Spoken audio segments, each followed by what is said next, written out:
이재명 대표가 흉기에 찔려 쓰러진 직후부터 인터넷에는 확인되지 않은 소문이 부풀려져 마구 퍼졌습니다. 구독자 85만 명이 넘는 한 유튜브 채널. 가짜 칼로 찌르고 피를 어떻게 묻혀서 할 수도 있는 거니까. 이 대표의 서울대병원 이송을 두고는 장기간 입원해 재판을 미루려는 거라는 주장까지 나왔습니다.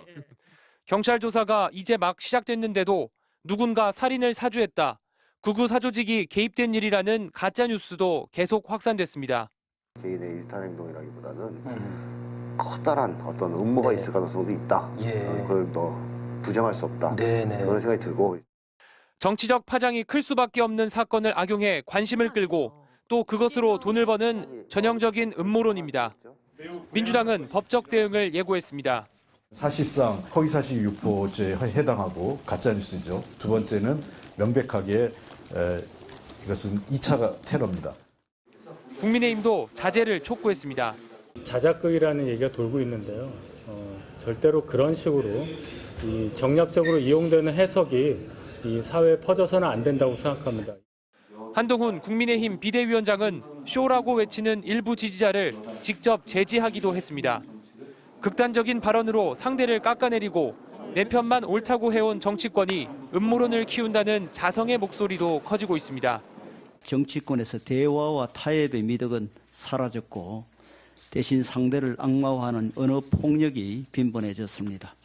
자기와 견해를 달리하는 사람들을 갖다가 악마화하는데 너무 정치인들이 앞장서는 게 아닌가 하는 그런 걱정들을 많이 해봅니다. CNN과 뉴욕타임스 등 미국 언론들은 이 대표의 피습 소식을 전하면서 한국 정치가 극심한 양극화에 시달리면서 각 진영 간의 분노만 고조되고 있다고 재조명했습니다. MBC 뉴스 신준명입니다. 이재명 더불어민주당 대표의 흉기 피습 사건을 두고 일부 유튜버들의 부적절한 발언이 논란이 되고 있습니다. 어제 보수 성향 유튜브 이봉규 TV에 나온 한 출연자는 이 대표의 피습을 두고 칼로 1cm 깊이로 찌르면서 의식을 잊게 하는 게 굉장히 어려운 일이라며 지지세 집결을 위한 자작극일 가능성을 제기했습니다. 이재명 지지율이 지금 떨어지고 있어요.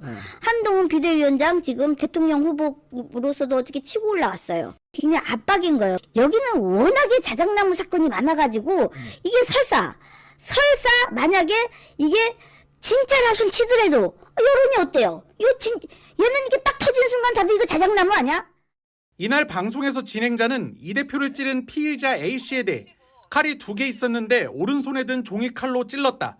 칼이 아니라 휴대폰 케이스다 같은 검증되지 않은 주장을 폈습니다. 그러다 곧 사실이 아니라고 정정하긴 했지만 일부 네티즌은 방송 내용을 온라인 커뮤니티로 퍼나르기도 했습니다. 진행자는 또 방송 말미에 의도된 것인지 연출인지 가능성을 열어두고 분석해야 한다며 수사를 촉구하기도 했습니다.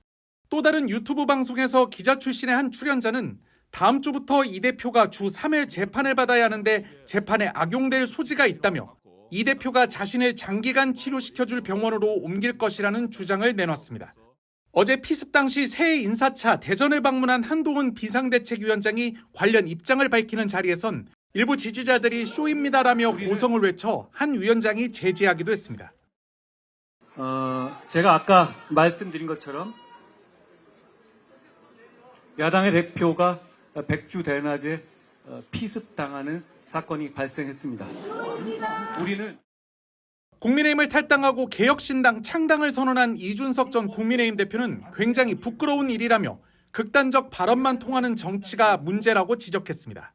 무슨 유튜버 중에 보면은 이게 조작극이니 이렇게 하는 분들이 있더라고요, 보수 유튜버 중에. 네, 맞아요. 지금 벌써부터 굉장히 부끄러운 일입니다.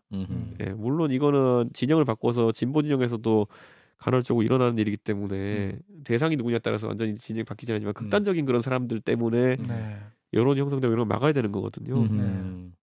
민주당도 어떠한 추측도 자제해 주시길 바란다며 유감을 나타냈고 소속 의원들에게도 이번 사건과 관련한 섣부른 언급을 자제해 줄 것을 요청했습니다.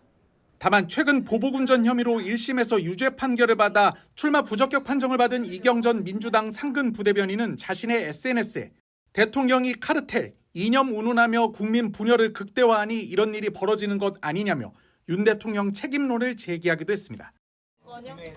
오늘 오전 비상의원총회를 연 민주당은 이번 사건이 민주주의를 위협하는 폭력과 혐오에 의한 테러라고 규정했습니다. 이재명 대표의 회복과 쾌유를 기원한다면서 엄정하고 신속한 수사가 이뤄져야 한다고 촉구했습니다. 후속 조치를 위해 당내 대책기구도 만들겠다고 했습니다. 당 차원에서 대책기구를 통해서 법적 대응, 정치적 대응을 다 하겠습니다. 결코 그냥 넘어가지 않을 겁니다. 총선을 3개월여 앞둔 시기인 만큼 당 운영은 차질 없이 이어가는 한편 민생과 경제 회복을 위한 과제도 흔들림 없이 추진하겠다면서 당원들을 다독였습니다. 의원총회에 앞서 최고위원회의를 연 민주당 지도부는 이 대표 피습 사건이 연출이라는 음모론을 유포한 이들에 대해 강경 대응을 예고했습니다.